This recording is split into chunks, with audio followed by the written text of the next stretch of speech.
If you want to change the world, start off by making your bed. If you make your bed every morning, you will have accomplished the first task of the day. It will give you a small sense of pride, and it will encourage you to do another task, and another, and another. And by the end of the day, that one task completed will have turned into many tasks completed. Making your bed will also reinforce the fact that the little things in life matter. If you can't do the little things right, you'll never be able to do the big things right. And if by chance you have a miserable day, you will come home to a bed that is made, that you made. And a made bed gives you encouragement that tomorrow will be better. To pass SEAL training, there are a series of long swims that must be completed. One is the night swim. Before the swim, the instructors joyfully brief the students on all the species of sharks that inhabit the waters off San Clemente. They assure you, however, that no student has ever been eaten by a shark, at least not that they can remember. But you are also taught that if a shark begins to circle your position, stand your ground. Do not swim away. Do not act afraid.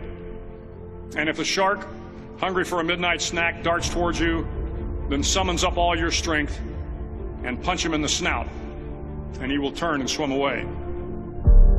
There are a lot of sharks in the world. If you hope to complete the swim, you will have to deal with them. So if you want to change the world, don't back down from the sharks.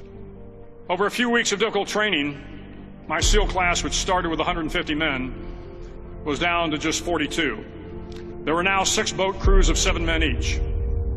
I was in the boat with the tall guys, but the best boat crew we had was made up of the little guys, the Munchkin crew, we called them.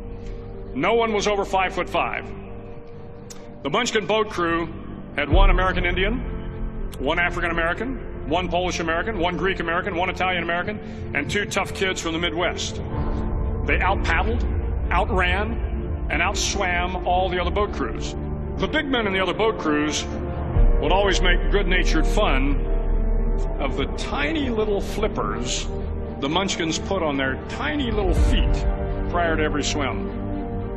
But somehow these little guys from every corner of the nation and the world always had the last laugh, swimming faster than everyone and reaching the shore long before the rest of us. SEAL training was a great equalizer. Nothing mattered but your will to succeed, not your color, not your ethnic background, not your education, not your social status. If you want to change the world, measure a person by the size of their heart, not by the size of their flippers. The 9th week of training is referred to as Hell Week. It is 6 days of no sleep, constant physical and mental harassment, and 1 special day at the Mud Flats.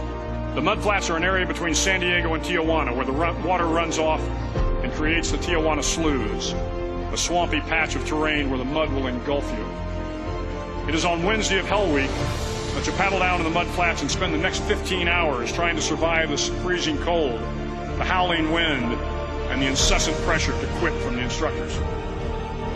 As the sun began to set that Wednesday evening, my training class, having committed some egregious infraction to the rules, was ordered into the mud. The mud consumed each man till there was nothing visible but our heads.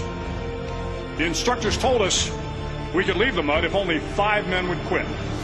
Only 5 men, just 5 men, and we could get out of the oppressive cold. Looking around the mud flat, it was apparent that some students were about to give up. It was still over 8 hours till the sun came up. 8 more hours of bone-chilling cold. The chattering teeth and the shivering moans of the trainees were so loud, it was hard to hear anything. And then one voice began to echo through the night.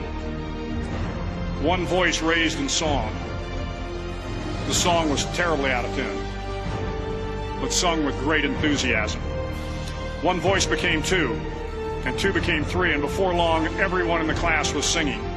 The instructors threatened us with more time in the mud if we kept up the singing, but the singing persisted, and somehow the mud seemed a little warmer, and the wind a little tamer, and the dawn not so far away.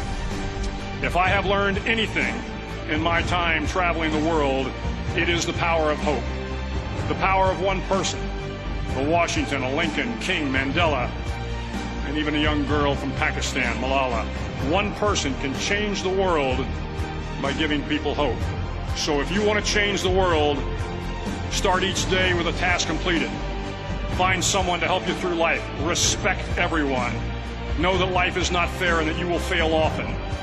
But if you take some risks, step up when the times are the toughest, face down the bullies, lift up the downtrodden, and never, ever give up. If you do these things, the next generation and the generations that follow will live in a world far better than the one we have today. And what started here will indeed have changed the world for the better.